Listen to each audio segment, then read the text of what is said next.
Oi, gente! Hoje a gente vai falar sobre o conto Pai contra Mãe, do Machado de Assis. Isso, e o Eu Lírico já inicia falando um pouco sobre a escravidão no Brasil.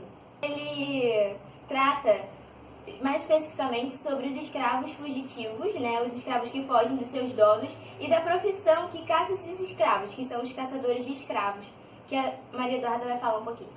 Dentro desse contexto, nós temos o personagem protagonista, o Cândido Neves, que ele é um capitão do mato e ele nunca conseguiu um emprego fixo. E por isso ele sempre esteve muito atolado de dívidas. E Cândido então se apaixona por uma menina chamada Clara. Clara, ela tem uma tia chamada Mônica. E ela sempre foi muito namoradeira, ela sempre teve muitos namorados. Porém, com Cândido foi diferente, porque ela se apaixonou verdadeiramente por ele. E por causa disso também o namoro deles durou pouco tempo, e mesmo contra a vontade de sua tia Mônica, eles decidiram se casar. Essa tia ela não queria que eles se casassem logo por conta do curto período de tempo que eles tiveram no namoro e tal. Mas ela gostava muito de festa, assim como o Cândido, então ela aceitou por conta da cerimônia da festa de casamento. Eles decidiram ter um filho, mas como eu já disse antes, eles tinham pouca renda, então eles foram despejados da casa que eles estavam. E aí, depois disso, nasceu o filho. Ou seja, eles ficaram na rua. Ficou o Candinho, a Clara... Ficou o Candinho, a Clara e o bebê na rua. Só que a tia, sabendo que eles iam ser despejados, ela já arranjou outra casa antes de ser despejada. E não contou pro Candinho nem pra Clara sobre isso pra ver o que ia acontecer depois.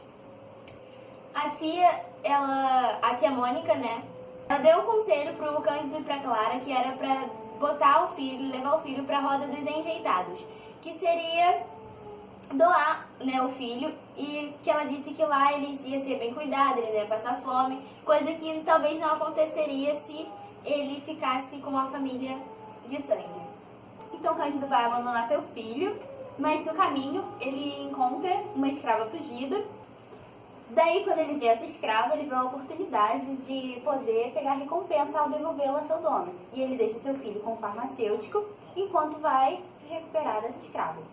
Porém, ele descobre que essa escrava está grávida. E ela fica tipo, não, por favor, eu posso trabalhar pra você, mas não me devolve, eu estou grávida. Ele vai me punir e pegar meu filho e tudo mais. Mas ele tem que escolher entre salvar o filho dela e salvar o filho dele. E ele acaba entregando essa escrava. Ele entregou a escrava e a escrava acabou abortando seu filho. Ele voltou, recebeu a recompensa, voltou para a farmácia para procurar o filho, levou o menino para casa e ao chegar lá... Volta para casa com o dinheiro e o filho e diz: nem todas as crianças vingam, bateu-lhe o coração. A gente pode ver uma ironia na literatura de Machado, já que o Cândido acaba tendo que entregar a mulata que aborta o filho para ele ter o próprio filho dele com ele. Então ele tem que fazer essa escolha. Acaba sendo individualista e etc. Eles tinham o mesmo objetivo, que era a família. Ambos queriam proteger a sua família, a escrava, o seu filho ainda no ventre, e o Cândido com seu filho já nos braços, que ele não queria entregar para adoção. Mas, para ele conseguir ficar com o filho dele, ele tinha que entregar a escrava. E não dava para os dois terminarem felizes. Então, o que acontece? Ele acaba entregando a empregada para ele ficar feliz com o filho dele. Daí, quando voltamos ao título, Pai contra Mãe, nós pensamos previamente, no julgamento prévio, de que é uma briga entre o pai e a mãe de uma mesma criança. Sendo que, na verdade, o conto fala sobre uma condição de escolha entre a paternidade de Cândido e a maternidade da escrava, que se chama Arminda. E também tem uma relação de desigualdade social e econômica e racial também, que é o Candinho branco, pobre, e a Arminda, que é uma escrava, que também é pobre. Ou seja, a diferença entre eles é só A classe social. A classe social. É só a classe social que é a diferença deles. O Cândido e a Arminda, eles são vítimas de um mesmo sistema, que é a escravidão, mas de maneiras diferentes. Enquanto a Arminda é uma escrava que é, como eu posso dizer, Ela está submetida a um regime de escravidão padrão da época, enquanto o Cândido estava submetido a um regime de escravidão sobre renda, que seria tem a dependência do salário do senhor. dinheiro. Isso. Ou seja, tem uma relação hierárquica do proprietário de escravos, do Candinho e da escrava Arminda, que é o Candinho, ele precisa da escrava para ter a renda, porque se não tiver escravos fugindo, ele não vai ter o dinheiro suficiente para sustentar a família. E o proprietário precisa da escrava para ter mão de obra na fazenda dele ou qualquer lugar que ele viva. E o Candinho também precisa do proprietário para poder ter a renda também, né? Então, é uma relação hierárquica dos personagens desse conto. A gente pode ver que mesmo que os dois personagens, o Cândido e a Arlinda, eles estejam numa posição basicamente meio que igual, na época tinha uma desigualdade. Por exemplo, a paternidade do Cândido é mais valiosa do que a maternidade da escrava por conta da classe social. O que hoje em dia a gente não vê dessa forma, porque naquela época a pessoa escrava, a pessoa negra, ela era considerada inferior. Um objeto qualquer. E a gente vê como essa diferença de classes afeta diretamente na vida dos personagens, como, por exemplo, a formação da estrutura da família. O Cândido, ele é um personagem pobre, então isso impede que ele tenha um filho. Ele depende do dinheiro da escrava para poder ter um filho. E ele teve que sacrificar o filho da escrava, basicamente, para poder ter o seu filho. Mas o Machado de Assis, ele não via essa diferença de classes, como você pode ver, que ele igualou os dois no título do texto.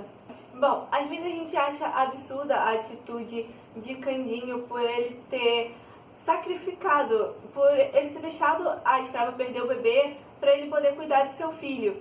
Porém, ele estava inserido dentro de um padrão daquela época, todo um sistema. E sim, era possível ele reagir a isso, era possível ele ir contra o que a sociedade implantava para ele. Porém, a gente pode ver, por exemplo, nos dias atuais, que nem nós agimos dessa maneira muitas vezes.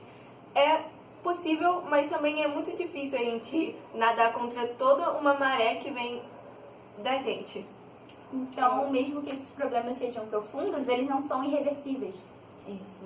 E a gente pode analisar também na nossa sociedade um reflexo e vestígios da escravidão, como, por exemplo, a formação de comunidades e o baixo nível de escolaridade de pessoas negras no Brasil e em outros lugares do mundo também. O que a gente tenta muitas vezes e a gente busca minimizar e esconder esses vestígios com uma falsa ideia de democracia racial. Que o racismo não existe. Uma falsa ideia de democracia racial.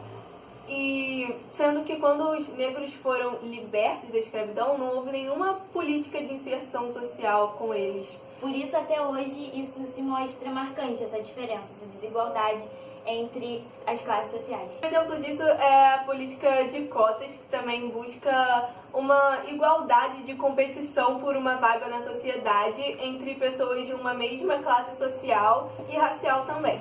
Já que as condições delas não são as mesmas. Por conta do prejuízo causado no passado e a gente está tentando, melhorar. E o legal desse conto do Machado é que ele é um dos principais que retrata a escravidão. A escravidão está bem visível nesse texto, está bem explícita. E assim, fechamos o vídeo. Terminamos a nossa resenha. Isso, terminamos. Crítica. Espero que você... Espero que tenham gostado. Tchau. Terminando agora o nosso vídeo, tá, galera? Da Espero que resenha. tenham gostado. Isso aqui é a resenha Isso, das meninas. da resenha do conto do Pai contra a Mãe, do Machado de Assis. Beijo! Ah!